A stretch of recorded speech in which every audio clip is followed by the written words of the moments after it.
শখের দাম লাখ টাকা, কথাটা কিন্তু একেবারেই ঠিক। শখ এমন শখ, আর সেই শখটা যদি লাখ টাকার হয় তাহলে কেমন হয় বলেন? আর এই মাছটাকে করা হয়েছে জাতীয় মাছ, অথচ জাতির ভালো করে এই মাছটা খেতেই পারে না। এই মাছটার যা দাম, নিম্নবিত্ত মানুষের একেবারে সাধ্যের বাইরে। আমরা যদি খেতে খাই তাহলে অনেক কষ্ট করে খেতে হয়। আর কি বলবো, যে এই মাছটাকেই করা হয়েছিল জাতীয় মাছ। কোন মাধ্যম থেকে করা হয়েছে এটা আমি নিজেও জানি না। তবে এখন যেটা বুঝতে পারছি যে শখের দাম লাখ টাকা। এখন বর্তমানে শখ করা মানেই সেটা লাখ টাকার শখ। হ্যালো গাইস, আসসালামু আলাইকুম। কেমন আছেন সবাই? আশা করি সবাই ভালো আছেন। আল্লাহর রহমতে আমিও ভালো আছি।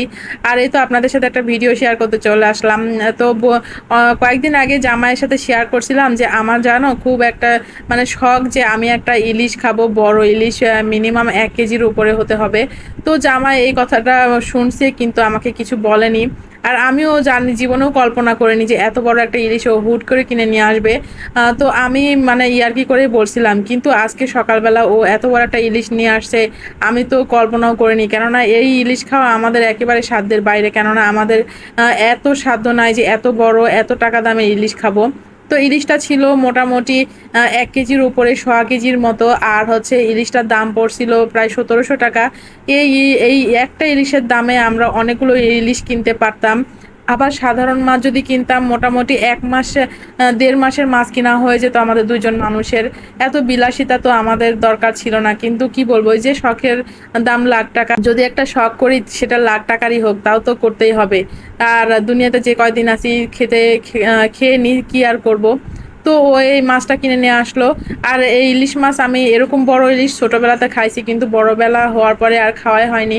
কেননা ছোটবেলায় মাছের দাম কম ছিল, বড় ইলিশটা তাও নাগাল মানে মধ্যেই ছিল। বড় হওয়ার পরে আমরা ইলিশ প্রতি বছরই কিনে, অনেকগুলো করে ইলিশ কিনে। তো ছোট ছোট দেখা যাচ্ছে আধা কেজি 3 পাও ওজনের ইলিশ হয়, কিন্তু এত বড় ইলিশ হয় না। তো দেখতেই পাচ্ছেন 1700 টাকার ইলিশ কিনে কয়টা পিস হলো, হয়তো বা 17টা 18টা পিস হয়েছে। মানে প্রত্যেকটা পিসের দাম 100 টাকা। এরকেই বলে শখের দাম লাখ টাকা। আমাদের হয়েছে সেই ব্যবস্থা। তো কাটার পরে ও বলল যে কিছু মাছ তোমাদের বাড়ির জন্য রেখে দাও। তো আমি বললাম যে মা আব্বার জন্য রেখে দিই, আবার আমার শাশুড়ির জন্য রেখে দিই, কেননা মুরব্বীদেরকে নিয়েই খাই এত বড় মাছ। তো আমি আমার শাশুড়ি আসলে রান্না করব, আর আমার মায়েদের জন্য কয় পিস রেখে দিলাম। তো আমি আজকের মাছটা সরিষা বাটা করলাম। সরিষা দিয়ে রান্না করলে অনেক ভালো লাগে, যেহেতু এত বড় ইলিশ। আবার কোনোদিন খেতে পারবো কিনা তার ঠিক নাই, কেননা এত দাম দিয়ে তো ইলিশ খাওয়া যায় না, কি আর বলবো। তো শখের মানে এখন বর্তমানে যা হয়েছে শখের দাম লাখ টাকা। তো এই হলো অবস্থা। মাছটা রান্না করলাম, খেলাম, অনেক স্বাদও ছিল। তো ভিডিওটা কেমন লাগলো সবাই কমেন্ট করে জানাবেন। আর আমার পেজটাতে সবাই ফলো দিয়ে পাশে থাকবেন। আর ইউটিউব থেকে যারা দেখছেন তারা সবাই আমার চ্যানেলটা সাবস্ক্রাইব করবেন।